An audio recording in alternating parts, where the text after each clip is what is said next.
Hello, welcome to Gemstone Tarot, Wednesday 29th, and the moon is in Cancer. So it's kind of an emotion time, isn't it? And a homing time. And to celebrate this, I'm wearing kind of like an outsized top, and I've got velvet elasticated trousers on, which I feel is next level. I don't know which level next level is, whether I've like dropped down a little bit there or I've kind of climbed up or I've just moved sideways, but it's next level. Something is different and I'm loving it. And I have to go down to the Apple shop in a little while and I'm going to wear them down there. I know. So there you go. Let me know what you're wearing today. Keep it decent, but especially if it's slovenly.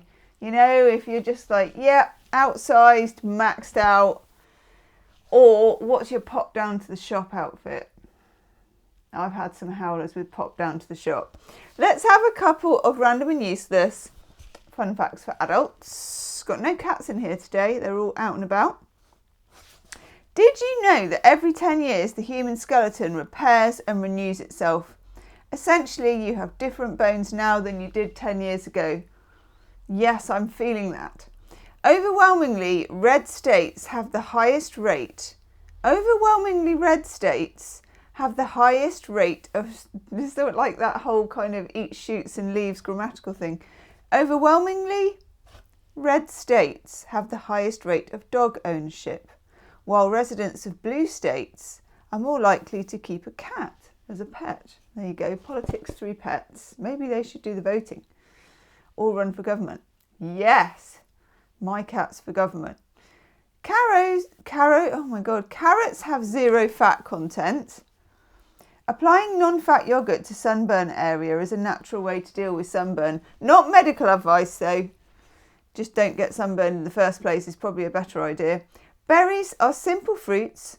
Simple fruits, they're not complicated, stemming from one flower, which means that pineapples, bananas, watermelon, pumpkins and avocados are all berries. That is a real like Knight of Pentacles sitting in a club going, I think you would know that actually pineapples, bananas, watermelon, pumpkins and avocados are all actually berries. Mm-hmm. Dragonflies have 6 legs, but they can't walk on any of them. Rhubarb can spring up so fast you can hear it grow. Oh my God. And I bet you if you could hear it, it would creak. And of 70% of water covering the earth, only 3% is fresh. 97% is salted. Now, because it was Moon in Cancer today, I thought, let's find some sloshy cards. Let's find some oceanic cards. So I dug into Tarot Cupboard and pulled out the Crow Tarot, which has none. And thought, well, you know, that's where my hand led me, as the actress said to the bishop. So here we are, we've got the Crow Tarot and we're going to do it. Crow Tarot. Fly through the veil. Fly through the veil.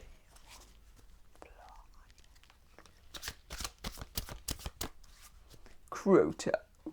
Fly through the veil. It does sound a bit dramatic for what's essentially a very nice tarot deck. Fly through the veil. And I'm looking over there, picking the moss off the roof. Ooh, and we've got some clothing I can describe to you as well on the rail. Is a jackdaw. So it's not a crow, I don't think, it's a jackdaw because you guys have taught me the difference. But good enough. And on the clothing rail, upstairs, we've got, it looks like a gingham tea towel. Now, if that is a gingham tea towel, anyone who brings a gingham anything to a hotel gets my vote. Like the time once when I had to go to a court building and didn't realise that we got searched. I kid you not, this is true. You can imagine this. And people were having things taken off them, you know, knives, knuckle dusters, all that sort of stuff. Do you know what I had? I had my packed lunch in a mini picnic hamper. And I'm talking proper bow, you know, like with the kind of bit of tartan and the knives and forks all kind of held in, you know, with leather and a button. And the security guard had to take every single bit out. While I stood there in this quite grotty place with my proper, excuse me, I'm going to have my lunch. Picnic hamper. It added a bit of flair to the occasion. Not that it needed it. It wasn't me going to court, by the way. Can I just say that? I was just visiting. So we also have like, looks like it's a t-shirt. It's not a cricket jumper, I don't think. And then downstairs, it's a much more mundane affair. We've got a grey polo shirt. The pants are still there. The Breton pants that were there the other day. They're still there. Why aren't they wearing their pants? We need to go and ask them. Okay. Let's look at the cards. How do I do that? Oh, we do have a cat. Oh God, Leia, when did you sneak in? Okay, there's always a cat somewhere in this house. Righty-hoo. They don't stand out the best, so let's just focus a bit more. Coolio, right. Grab me drink. And what have we got? I love that Knight of Swords. Isn't that gorgeous? So we start with the Knight of Swords. Knight of Swords is traditionally kind of a messenger card. Here it feels like there's a little bit of tension. This might be something you've been waiting for. A letter about something, a decision about something.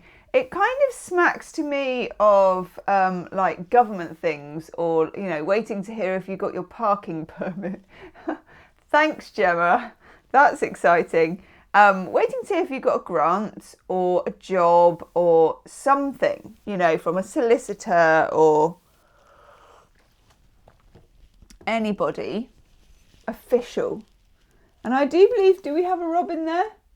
White Birch Tarot, you left me a little message in the comments about robins, didn't you? So we have a little robin there. Something about the information that comes in, and it could also, because in the middle, we've got this rather gorgeous Ace of Cups, which is, of course, the love card. It can be self-love as well. In fact, it always starts with self-love when you have the Ace of Cups. It rises up like through the eye, as in the, what you would call the pre-reflexive consciousness, the I, the you, the who you are. Well, the I, the me.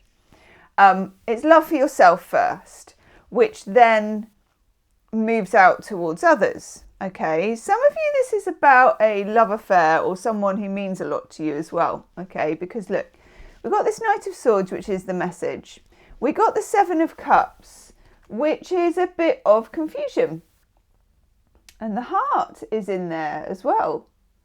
What do we have? We have a heart, we have a snake. We always have a snake, don't we?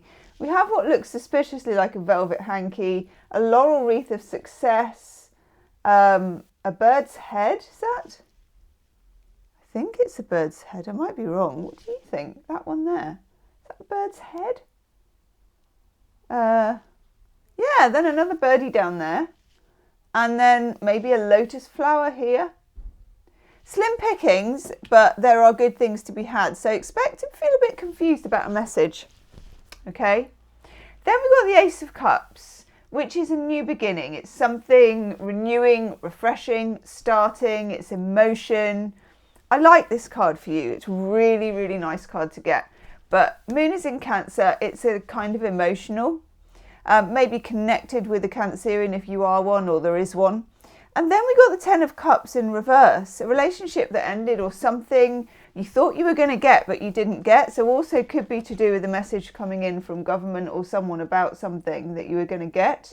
It's the Happy Ever After card, Mars in Pisces, energy into what I want, completion, So there's a feeling here about something new starting after you didn't get something else. And maybe you don't even know that something new is starting, and sometimes we don't, and that's the best starts that you can have. And then finally, one of my favourite cards, the Star. Aquarius energy, so it could be something moving into involving more people, like a group or a society or a club or something like that. And there's a feeling of hope as well. When you have the Aquarius card, you can wish, you can manifest. Some of you might have been manifesting to hear from somebody and then you do, but you're confused by what you hear about. I know, be careful what you wish for. And if you're manifesting to hear from somebody, remember to manifest to hear from somebody with a clear and concise message, because if you don't specify, you don't get specific stuff back. There you go. Or if you're manifesting a good outcome to a legal situation or a work situation, again, be specific. I would say use the energy of that Seven of Cups to dream it big. You know, I'm just looking for my oracle cards in here. I don't think I can reach them. Hang on, you may hear a crash bang wallet. Oh God, come on. You know what, it is like a tarot Jenga. Oh yes, just. That was close. Okay. Let's have an oracle card from Stephen Farmer.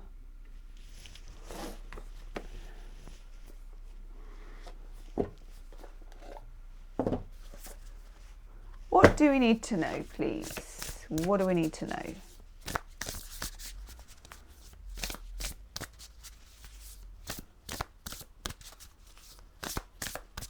Oh, it's got to be you, actually.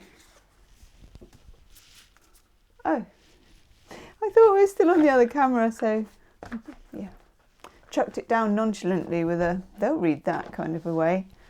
Okay, we get the dolphin card, listening.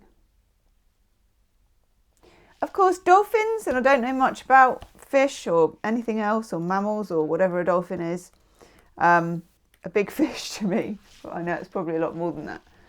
They communicate by some sort of sonar, don't they? It's a mammal, known for its playfulness and remarkable, yeah, they use echolocation. Sonar, oh my God. Sometimes I do get to surprise myself, amazingly. To navigate the watery realm. This is seeing through sound. Oh, I like that. They send out pulses that bounce off objects near them and listen closely to the sound waves that return, which travel to the inner ear where the nerves are connected directly to the brain. From there, the sound is translated to images. They create three-dimensional maps of the ocean as they travel that help them navigate. And it all starts with their innate and essential ability to listen attentively and translate what they hear to their other senses, particularly their vision, so they can move and easily navigate the world. So this is about you listening, and it helps you make the sense of the sounds that you're hearing, which sounds very basic, but your brain triggers these sounds and transmits them to trigger thoughts and images and bodily sensations.